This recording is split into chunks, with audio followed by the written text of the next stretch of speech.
It is Second Chronicles. That's where we're going to go. Second Chronicles, new series, part 2 of the first series. It connects anyway. Second Chronicles chapter 7. We're going to start reading at verse 1, and it says, "When Solomon had finished praying, fire came down from heaven and consumed the burnt offering and the sacrifices, and the glory of the Lord filled the temple. And the priest could not enter into the house of the Lord because the glory of the Lord filled the Lord's house. When all the children of Israel saw how the fire had come down and the glory of the Lord with the glory of the Lord on the temple, they bowed their faces to the ground and on the pavement and worshiped and praised the Lord, singing, 'For he is good, and his mercies endure forever.'" I have to tell you, we've talked about it. I'm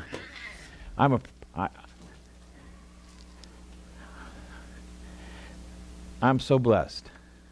I started to say something. I feel like a proud papa at what you guys did this week. For being steadfast to the vision of that conference. I know it took a lot for you to get out every night and be there in full force. Some of you couldn't make it every night because of one reason or another. And I understand that, okay? But those of you that were there every night, and those that you weren't every night, just get online. Just get on the website, get on our Facebook page, and listen to every one of those messages that you missed, because they are worth, if you were there, they're worth going back to and listening again and again and again. It was like I said, I believe that it was one of the most powerful conferences I've ever been a part of, that I've ever been in. And I've been in a lot of conferences, and I've been at a lot of conferences.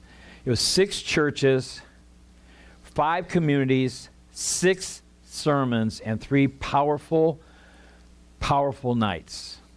And I put on my Facebook page this morning, a shift in the spiritual atmosphere has come to Central Illinois. And hashtag for Central Illinois.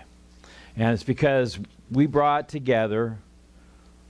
together with one accord. That's what the body's supposed to do. The pastors, we spent time praying over the last few months. We spent time together over the last few months. And we came in with the only agenda on our plate those 3 nights was to get the word of awakening out. And it was done every night. Every night. But what will it take? Here's my question for us today. What will it take? What will it take to see that shift doesn't just fade away like a morning mist? What will it take? What does it take to sustain a move of God? And trust me, there was a move of God this week in Central Illinois. What does it take to ride the quest of a wave like that? What does it take? First, what does it take? All right. Yeah, now maybe not. Another time. What does it take to be like the First Great Awakening that actually led to the founding of our country? The First Great Awakening opened up the spiritual atmosphere for America to be born. The Second Great Awakening at Cambridge, Kentucky, established a movement that still exists today. Okay? Part of that movement still exists today. The Azusa Street Revival brought modern-day Pentecost to the world. Not just to America, but to the world. Jesus movement in the 70s changed the youth of the day. Now, we're not youth anymore, but it changed us, okay? We're youthful. Like I said the other night, I thought it was good. You didn't write this one down, though, did you, Aaron? I said, inside I'm 40, but my body just got out ahead of me, okay? I thought it was a really good line, but you didn't write that one down. Yeah. in the 1970s, and here's interesting. I every once in a while I get a chance to on radio listen to a program. It was the old Casey Kasem radio shows. Young people of the past remember that show because he played the top 40 of the week. And the top 30, the 30th most requested song during the January 23rd, week of January 23rd, 1971, the 30th most popular one. Yeah. Would you like to guess what it is? No. 1971, June 23rd, on the pop charts. January 23rd. No. Those are all good songs, but they're not the one. No. No, that's a good song too. No, you're not going to guess it because it actually took me by surprise, and I consider myself very musically, historically knowledgeable. It was by Joan Collins, Amazing Grace. Top 30th song in America in 1971. Why? Because the Jesus movement was sweeping across the land. It was affecting music. It was affecting every pop culture out there. And it took hold because there's a lot of us that came out of that generation that are serving God today simply because of that movement. You know, well, what about the revivals in Florida and the revivals all over that have just recently popped up, and people seem like from all over the world were going to these revivals? You hear, well, hey, have you been to, I can't think of the one in Florida, Pensacola or some of that area. Well, have you been to that? No, I haven't, you know. I'm waiting for it to happen here. Yes, right. And it's going to happen here. What does it take, though, for that to happen? Here's what I believe. There's 3 points that I believe it's going to take. First one, it's going to take vision. Turn me over to Habakkuk chapter 2. You know this section of Scripture, but we're going to go there again. Habakkuk chapter 2. And it says, starting to read verse 1, I will stand on my guard post, and station myself on a lookout tower. I will watch to see what he says to me and what I should reply about my complaint. The Lord answered me, verse 2, the Lord answered me and said, write down the vision. Clearly inscribe it on tablets so that one may easily read it. For the vision is yet for an appointed time. It testifies about the end and will not lie. Though it delays, wait for it, since it will certainly come and not be late. The vision, any vision, always arrives on time. It always arrives on time. It may be not your time, but when God gives you a vision, it always arrives on time. So we look at that and we say, okay, how does the revival sustain? It sustains by us keeping a hold of the vision. Keeping a hold of what we saw this week. Holding on to the messages that were presented before us this week. Doing those type of things keeps the vision fresh in us. You know, I'm not picking on Hank. I'm actually going to applaud him this morning because I watched, and if you want to, because he had a vision to play the drums. And we've heard it for a long time. Well, I've always thought I could play drums. So he's been saying, so what happens? Sheila this year finds him a drum set with the help of Pastor Joe. They get it all set up. And I watched the first video when they got it, and Hank sits down and he's looking at it, and he's got the drumsticks in hand, but he's not about to play that thing yet. Not with an audience and not with a little live camera, right? He's sitting there and he's saying, well, this needs to be adjusted. And I'm sort of chuckling inside, but I'm thinking the same thing with my guitar. Because Rob goes, well, hey, let's play that. And I'm going, well, I'll just watch, you know. And then all of a sudden the next video I see, though, because then Ruby comes on and she's like hammering that sucker out. Blah, blah, blah, blah, blah, blah, blah. And the girl's got rhythm, okay? Good rhythm for her age. Well, so the next video I see, they've got a little drum set for Ruby. And right next to that one is Hank's. And Hank has been playing now. He's been playing to records, and he's listened to the drums on it, and he's playing along. And he's improving. But it all started with a vision. It all started with, I'd like to do that. And God was speaking to him and says, you can do that.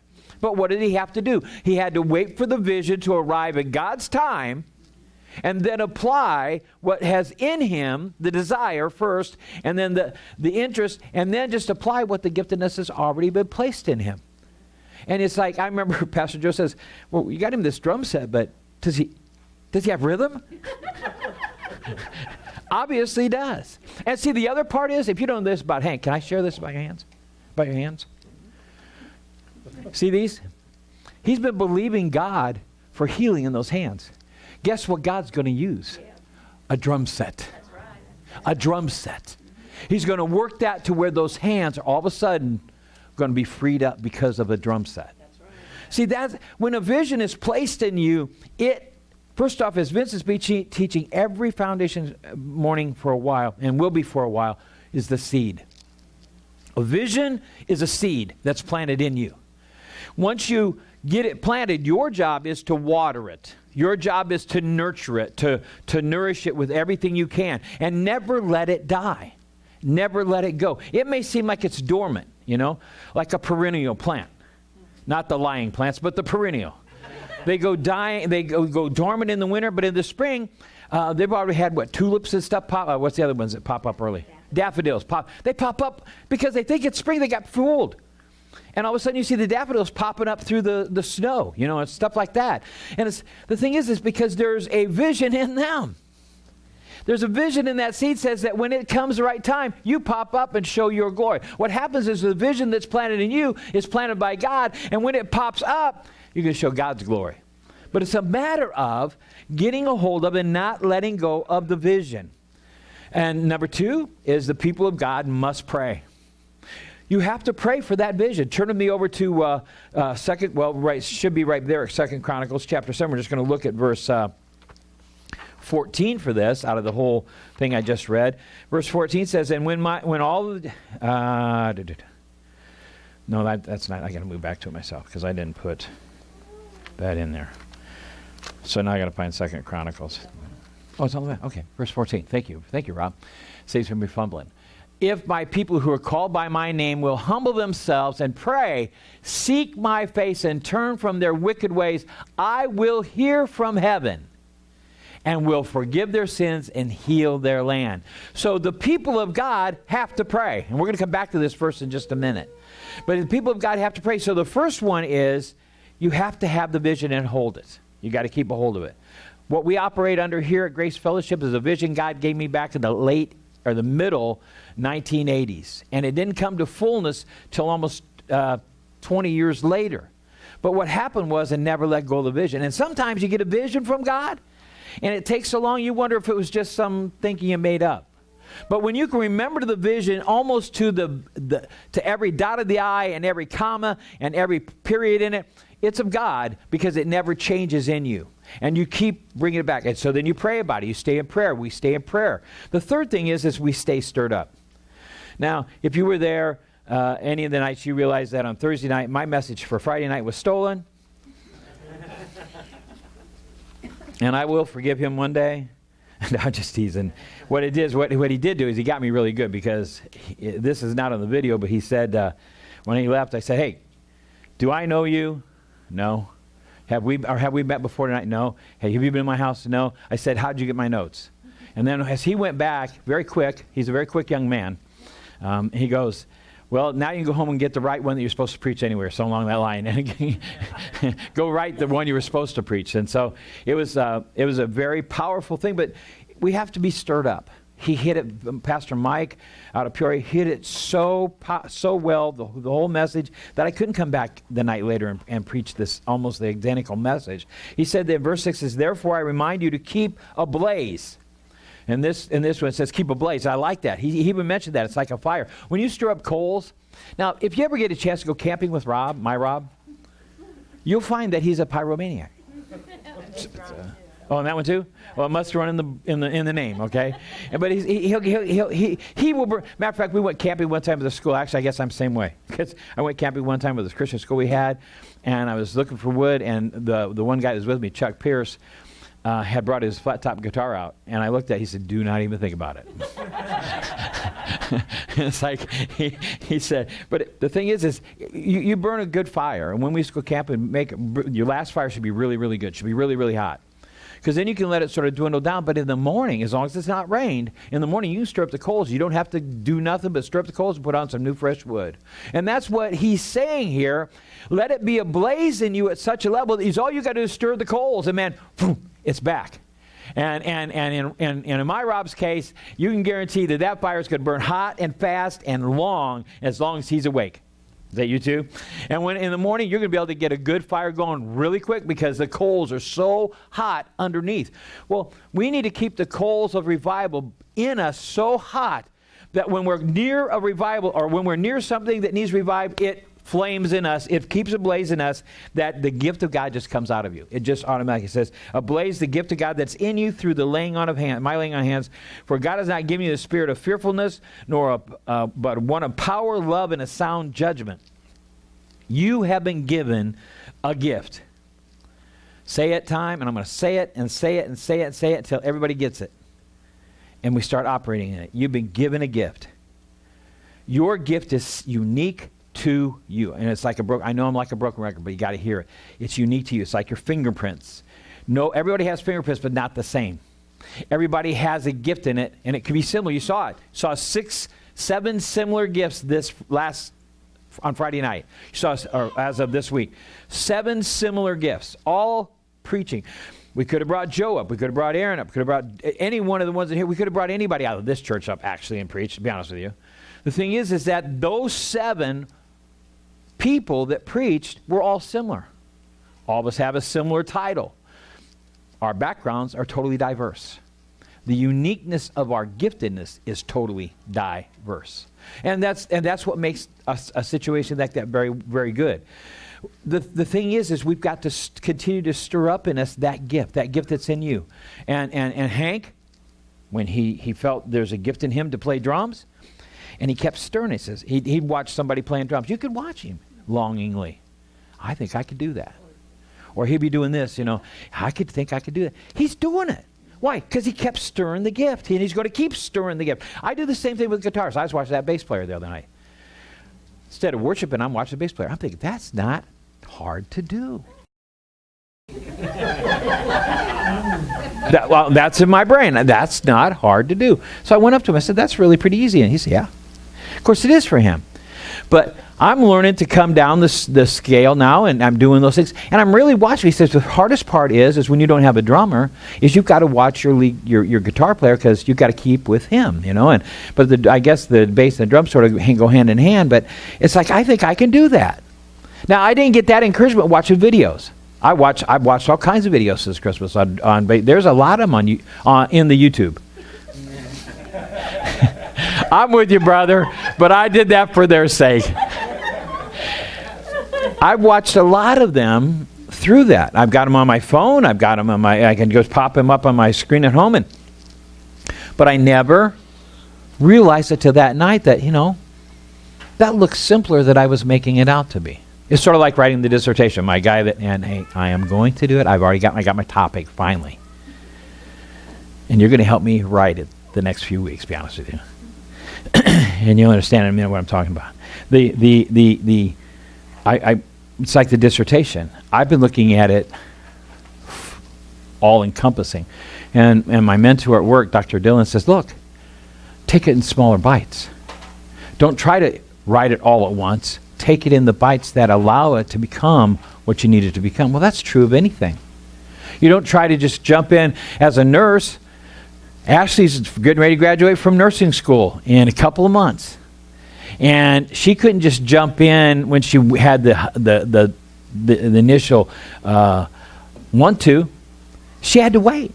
And when she gets the job, when she graduates, she's got that diploma in her hand and she's an RN and she's got the little pin on her lapel and everything. She still can't just jump in. Even though she's got a lot of the skills, she's got a lot of the knowledge. She's got to now put it all into practice, and that takes time. And takes so that when she punctures somebody, it's in the right spot.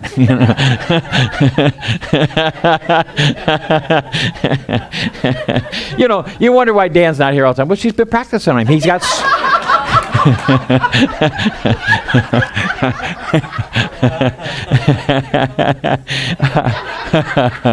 Debbie came home. She go, oh boy, can I put in? No.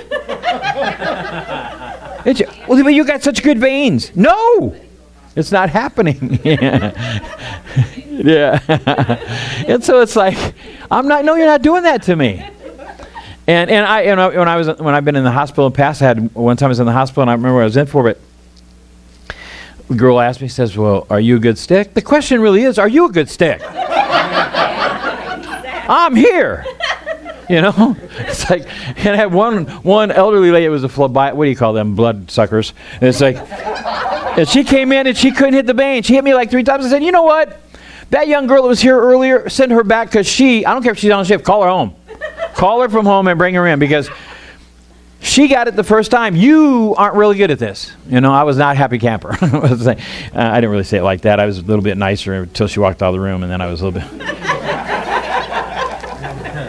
D.L. Moody said this: "The world has yet to see what God will do with and for and through and in and by the man or woman who is fully and wholly consecrated to Him." Those 3 points that I mentioned earlier is going to take us carrying. One of them is going to take and carry the other 2. But it's going to take us understanding all 3, but it's going to take one actually carries the other 2. I said vision, prayer, and stirring ourselves up. Prayer, now we're at Chronicles. Put Chronicles 7:14 back up there.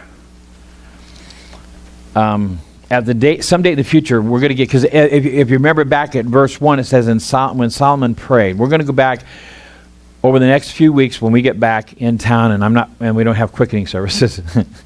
we're going to go through all the different prayers in the Bible. We're going to teach through the prayers of the Bible because they made changes in society. What we're after now is changing and keeping the ball rolling. 2 Chronicles chapter 7 verse 14 says this: "And my people who are called by my name, if my people called by my name will humble themselves." Humble themselves. What does that mean? Humble themselves. We humans have a tendency to work in our problems, our own issues. We think we can work it out ourselves. Matter of fact, we say things like this: "I'll get through this," or "I've been in worse situations," or "It could be a whole lot worse, etc., etc., etc. We say the things that keep us positioned in struggle, keep us positioned in a place where we're trying to do it all on our own. All of those type of statements lend that to us, a simple, prideful mentality. I can do this. I've got all I need. Okay, I can do it. And when we say those words, we're putting ourselves ahead of God. Now, what we could say that would be correct: God can get me through this situation. God has given me the ability to sustain myself, and I have been in worse that God's gotten me out of. Things like that. When we put God in the position of glory, all of a sudden it changes the dynamic of what we might have just said. But we get into this, I can do it in my own attitude. I can fix this. And he goes on to say, "And my people who are called by my name humble themselves, pray and seek my face." Pray and seek my face. What just happened this week was because men of God got together and prayed. The people of God got together and prayed. And things changed. A sustaining fire in the people, sustaining that fire in the people is us. Us. Praying and seeking the face of God is what's going to do that. Us staying before Him in our time of prayer. Us including Him in every decision we make. Before we make a decision, praying about it and sustaining that. Prayer is going to have to is the ingredient that it's the glue that holds all of it together. Everything else circles around our ability to communicate. Our marriage succeeds. Their marriage succeeds for longevity. Their marriage it works in the longevity.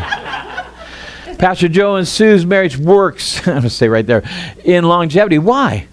Because we keep what's important, the glue that's in between is correct. And that glue's God. Deb and I could have failed. They could have failed. They could have failed. All of us have been married any length of time could have failed without God. But we give God the glory for our marriage. We realize when we say we got the best marriage in the state or in the country or in the world, I know that there's others say, well, I would question that. I think I heard Sue say that. I would question that because ours is. And I expect them to say that. I expect them to say, this is the best.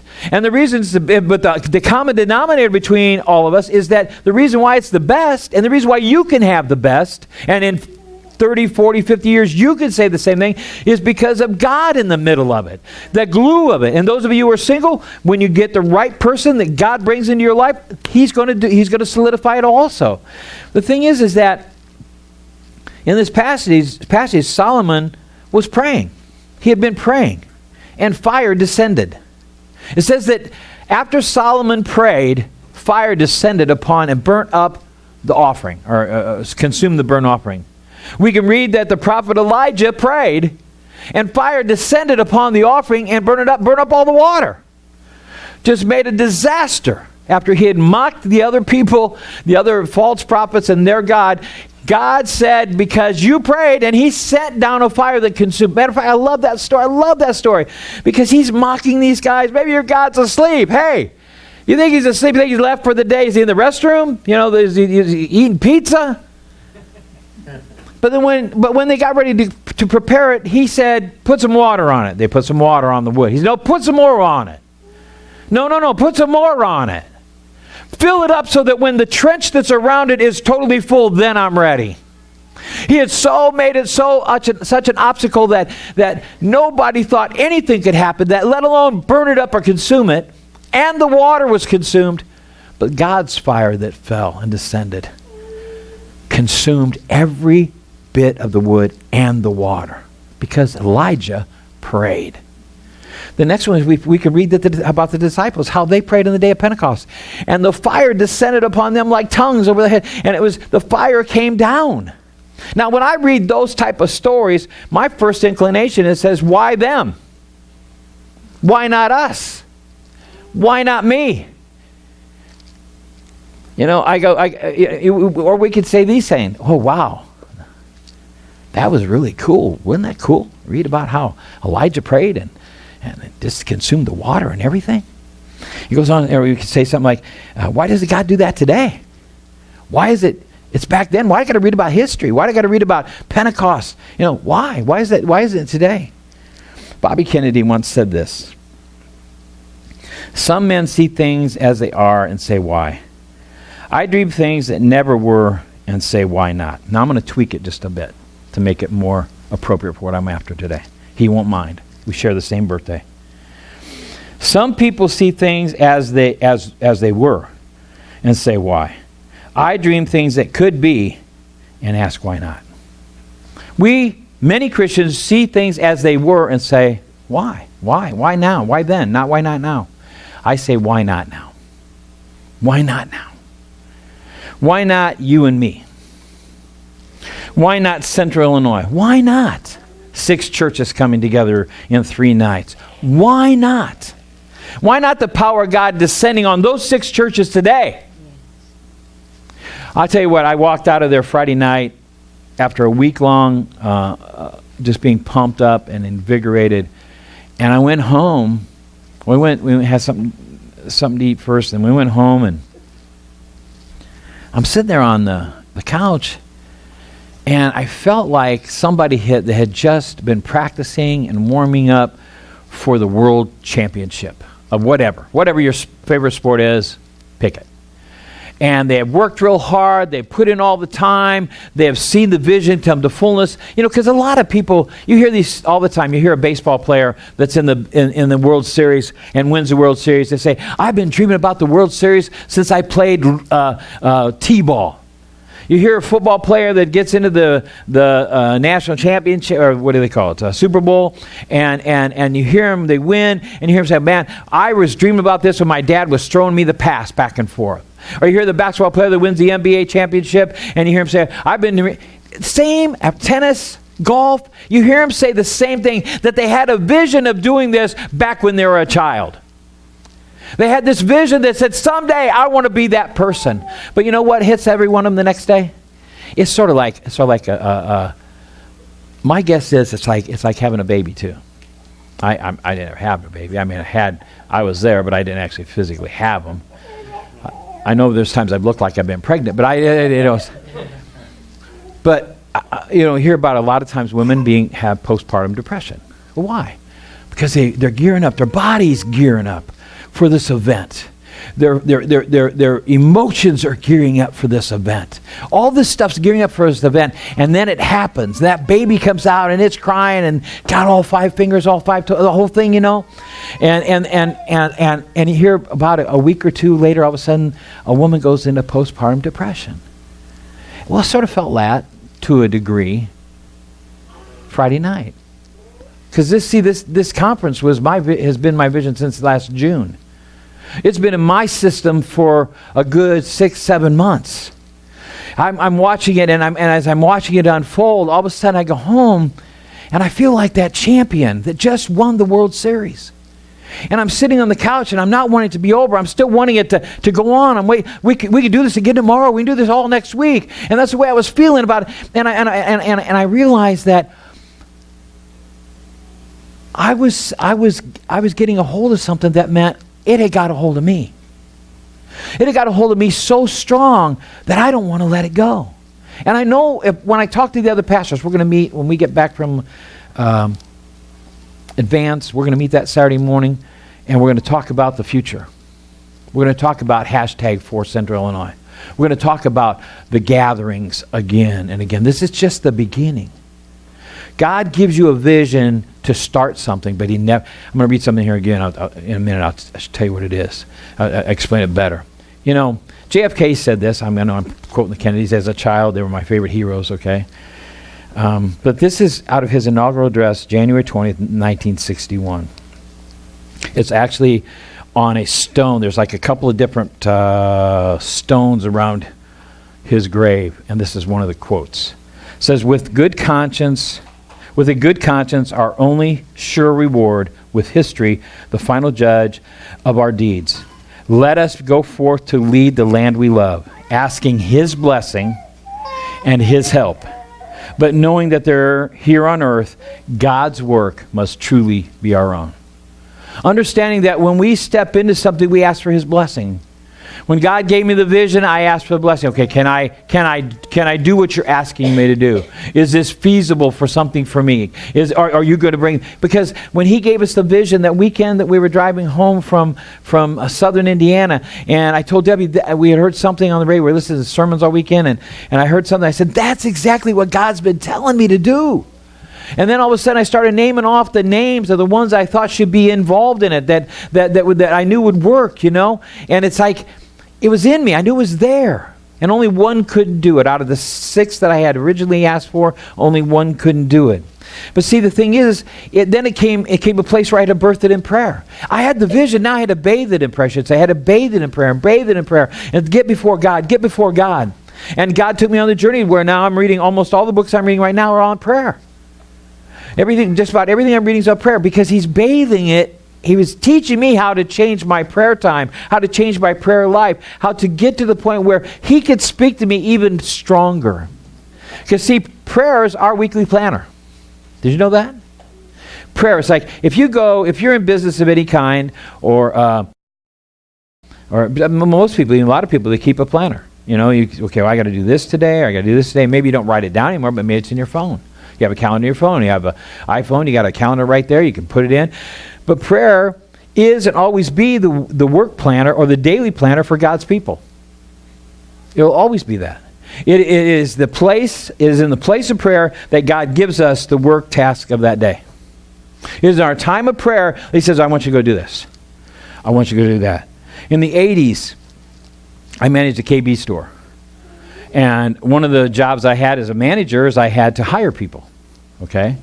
And in hiring people, I would do an interview, and I would be interviewing, and most of them were high school kids, and sometimes I'd be an adult, maybe married adult, and I'd be interviewing them, and I didn't know that then, but God was birthing in me the ability to call out gifts out of people. Then I realized that this morning as I'm writing this, as he brought it to my memory this morning. And he said, so I would look at the person, I'd be talking to them, and think, okay, where could they fit in my store? What work would they be best suited for here? There was a lot of them had one girl that wanted to be a cashier, and I didn't see that when I hired her. I didn't see her as a cashier. Well, that one almost cost me my job, because she went to my boss, or her sister-in-law who worked for me went to my boss, and they tried to get me fired because I wouldn't let her be a cashier. I told them, I said, she's not going to be a cashier. You can fire me if you want. She wasn't suited for it. Thing is that as I planned through that, and then the other thing I had to do was I had to make up a schedule. But what I wanted in my schedule of employees on every shift is I wanted the right mix. I wanted the ones that would work well together. I didn't want one that was like abrasive to this one and that one abrasive. Had one girl that she could work with just about anyone in there, but a couple of people didn't like her. And I'll tell you why they didn't like her. She was black. She's probably my favorite employee. And she was so efficient, so good, and yet she could work with anybody, but not everybody could work with her. So I always made sure that, for one thing, the assistant manager didn't work with her. I always had her on my shift when I was there. I always made sure that she was intertwined with those that worked with her well, okay? Because I didn't want her discouraged. And it's not, and their whole reason was because she was black. And the thing is that when God says, when you allow your prayer closet time, your closet prayer time to instruct you for the day, to give your where you're going today an opportunity to grow, all of a sudden you get the right pieces in the right places. Because he may say, hey, Sheila, I want you to go over here. I want to make sure that you, on your way home from work tonight, I want you to stop tonight, not tomorrow night. I want you to stop tonight at Kroger's. Because at Kroger's, and you go, and she goes, well, I don't really need to go to Kroger's tonight. But he's put in your heart, I'm going to go there tonight. Why? Because Joyce at Kroger's needs to see Sheila. Sheila doesn't know Joyce. Joyce doesn't know Sheila. But as we were at Walmart yesterday, that was not to pick on her because I was standing right beside her. I should have done the same thing. And I felt the same way afterwards. We didn't talk about it. I'm glad she felt bad too. We teach this thing and we still don't always achieve it. But it was a learning point. Okay, we're not going to let that opportunity go past again. I think Sarah talked about that one time. And it's like, the thing is you go somewhere because I wasn't going to stop here. Why am I here? God's got a plan for you. Because your prayer time today probably said something like this: God, use me all day long. Take me where you need to go. Take me where you were take me tomorrow where you were today, and that type of stuff. And all of a sudden, when you go to an unexpected destination, he has a plan for that. It's not something, as a believer, we should never be arbitrarily going somewhere. It is a planned destination for you. God, and if we look at it like that, he's going to bring opportunities our way to touch lives. Or he says to Vince, hey, I need you to be on your toes this morning at work because you're going to have an opportunity to do something great for me. See, when we do great things for God, it's because we positioned ourselves for greatness. We do great things for people, because we positioned ourselves in God to do great things for people. So it's important that our prayer time become our planning time. We seek to do things for God. We all do. And we achieve them because of our prayer time. We've made ourselves ready during that time. In the military, I don't know if Danny remembers this or Sean, because we all took the same oath. Anyone else in the Robs and I didn't hear? Joe, no matter what branch of service in, you took the same oath. And the oath goes something like this. It doesn't. I'm going to tell you what it basically says. And outline says, once I took an oath that to defend the Constitution against all enemies, foreign and domestic, and be advised, this is a bracelet that I asked for Christmas I didn't get. I got a lot of good things for Christmas. I really wanted this, but I didn't get it. It's always that one thing. Let me go back. I once took an oath to defend the Constitution against all enemies, foreign and domestic. Be advised that no one has ever relieved me of these duties under this oath. A veteran, and I pick on Marines because Marines say once a Marine, always a Marine. And all of us should be that way because we're veterans. You look at the veterans today, even the World War II vets. As a matter of fact, they had a chance. I think what ship was it? They were going out to what do you call it? Sink it? No. These World War II vets that were familiar with that type of ship were asked to go out with it to get it out of the harbor, to get it out into the ocean to where they could, I forget there's a word for it, there's terminology for it, to where they could actually sink the ship in the deep of the sea. And they took it out there, and they're all excited. I want to be a part of that. I want to be a part of that. Because it's of no use anymore. So they get rid of it. Decommission it. They decommission it and take it out. So it's like, so they do that. Why? Because they once you've been asked to serve, you always want to serve. Once you took the oath, it's always in you, you know? And I think it's the reason why you see with the veterans today, you see the real, the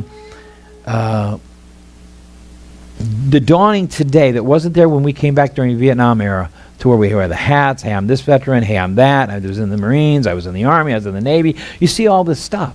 Because inside of all of us that are veterans, there's this vow, this oath that we took, and nobody ever asked us to take it back. You know what?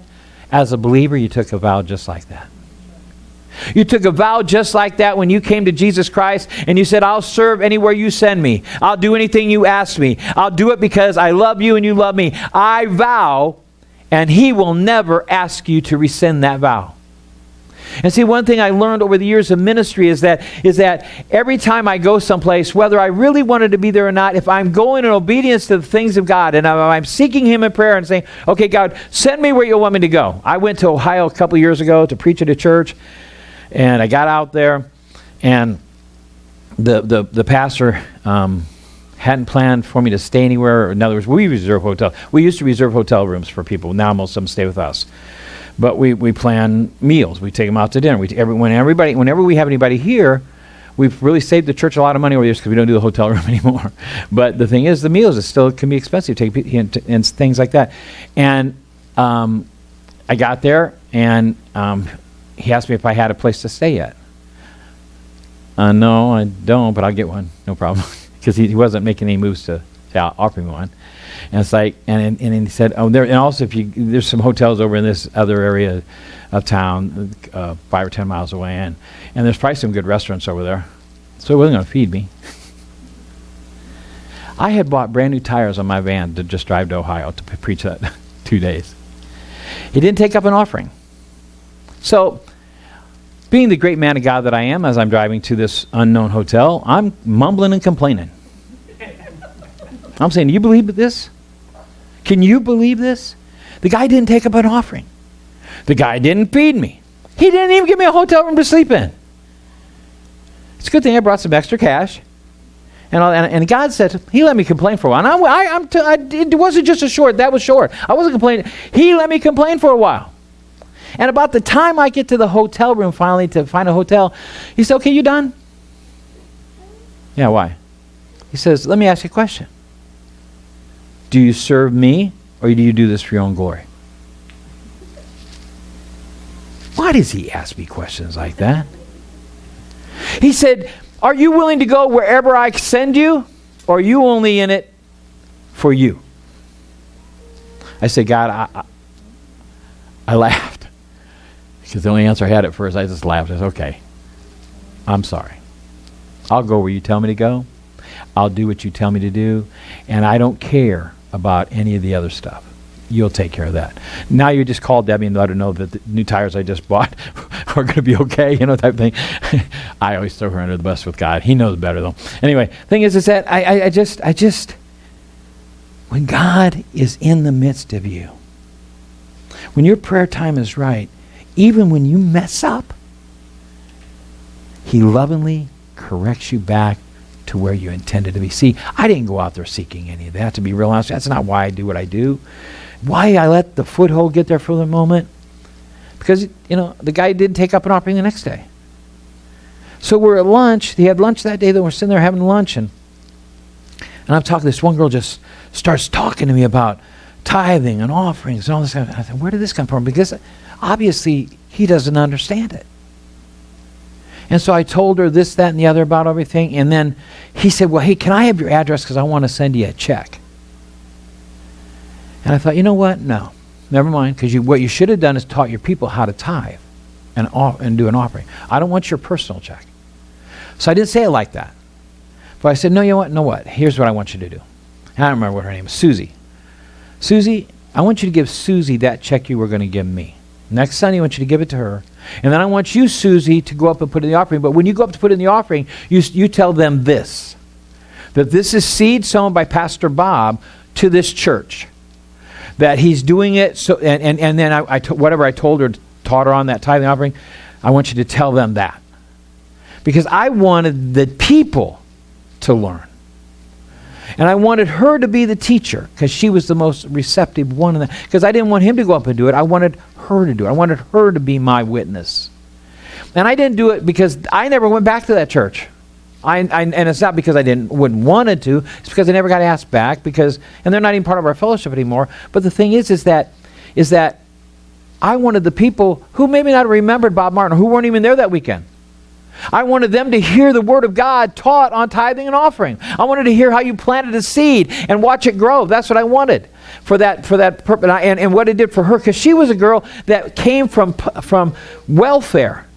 She didn't have money to put shoes on her kids' feet for several years when they first started coming to that church. And she got a hold of somewhere, listening to somebody, probably one of the other pastors coming up there and teaching from Kentucky about tithing and offering. And she started tithing off her welfare check. She started tithing her time. And all of a sudden, she had the money to buy shoes. All of a sudden, she had the money to buy food. All of a sudden, she had everything that she had need of and more of it, because she got a hold of something, and it changed her world. And she got off welfare. It changed her world. You know, what we're going to get into the next few weeks, and I'm not sure how long it'll be. I told you we're going to go through the prayers in the Bible, and we're going to break them down, build them back up, and apply them. Find a way to apply them to our lives, because the Word of God has to be real in every aspect to apply to our lives. But sometimes we don't understand that. But because it's probably already on your calendar that you're getting, it is on Wednesday, February 14th. I'm calling the church to 40 days of prayer. Now, it's not fasting and prayer. It's just prayer. And it would be really tough to me to come in here this Sunday and say we're going to start fasting again in 14 days.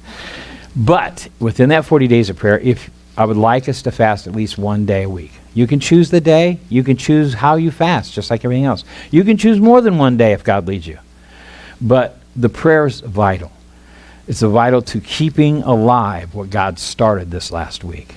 It's vital for us to keep that ball moving forward, to stirring up the gifts in us. During that 40 days, we're going to give you on the 11th, when we get back, we will be here on the 11th for whoever preaches that day.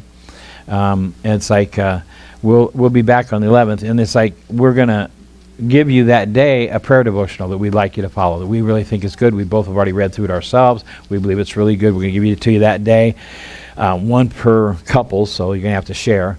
If you want to get another one, you can always order it like we did through CBD.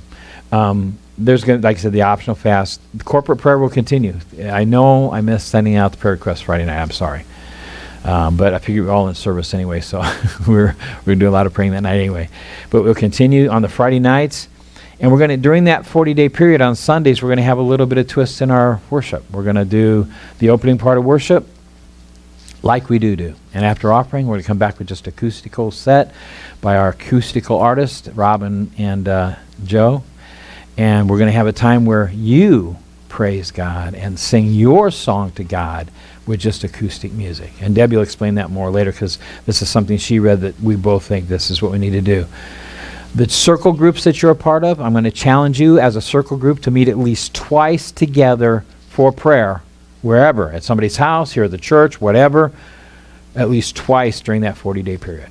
The circle groups are vital to the success of this church.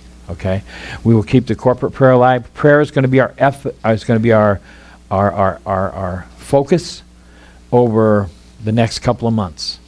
And I'm not telling you if you're preaching during that time that you have to preach prayer, but and I won't do that. I'll let God lead you what you're supposed to teach and preach. But the focus on Sunday mornings when I'm in the pulpit or if Debbie's in the pulpit, we're going to be on prayer. And this church has to become, as Jesus said, a house of prayer. That's what's going to make us different. It's what's going to be able to make us a flagship in this area to the kingdom of God. He can use us when we open up our planning calendar of the day and start it by learning how to pray. Amen?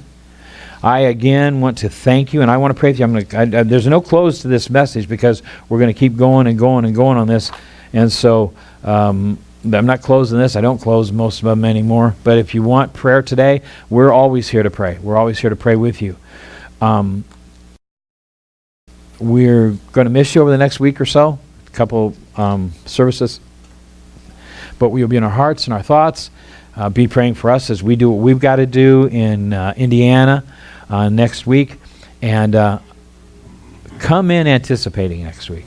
Because I know whoever that person is going to have a dynamite message. And I know whoever that person is the following week will have a dynamite message. Because there's 2 weeks in a row, a quickening service, 2 weeks in a row. And so I think it's the only time this year there's two. Maybe there's another one in July, I don't know. But quickening service. But then again, be in prayer because there may be a quickening service the morning you walk in one morning.